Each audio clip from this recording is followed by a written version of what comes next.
Guys, একটি monkey বেপরোয়াভাবে motorcycle চালিয়ে একটি মুরগিকে অ্যাক্সিডেন্ট করে এবং সে মুরগিটি সেখানে আহত অবস্থায় পড়ে থাকে। তাকে একটি অরেঞ্জ টেবি ক্যাট তুলে তার বাসায় নিয়ে যায় এবং তাকে ওষুধ এবং খাবার খাইয়ে সুস্থ করে তোলে। তারপর সে অরেঞ্জ ক্যাটটি তার বন্ধু চিতাবাঘকে ফোন করে যে একটি মুরগি আছে, আজকে আমরা পার্টি করব, আমার বাসায় চলে আয়। কিন্তু পুরোটাই ছিল অরেঞ্জ টেবি ক্যাটে সাজানো, কারণ সে যখন চিতাবাঘটি যখন ঢুকবে তখন সে গেটে একটি বম ফিট করে এবং সেই বমে চিতাবাঘটি মারা যায়। তারপর সে চিতাবাঘের চামড়া দিয়ে সেই টেবি ক্যাট মুরগির জন্য একটি ড্রেস তৈরি করে এবং তারা আনন্দে ড্যান্স করতে থাকে। এর মধ্যে যে মানকিটি মুরগিটিকে অ্যাক্সিডেন্ট করে সেই মানকিটিকে সে ধরে এনে পুড়িয়ে মেরে ফেলে এবং তার মাংস দিয়ে তারা দুজন আনন্দে পার্টি করতে থাকে।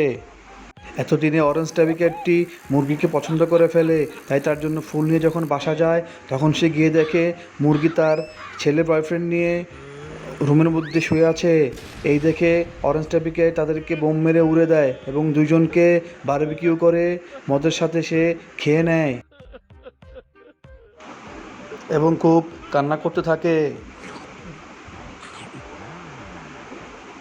গাইস, যদি ভিডিওটি ভালো লাগে থাকে তাহলে অবশ্যই চ্যানেলটি সাবস্ক্রাইব করে লাইক কমেন্ট শেয়ার করবেন।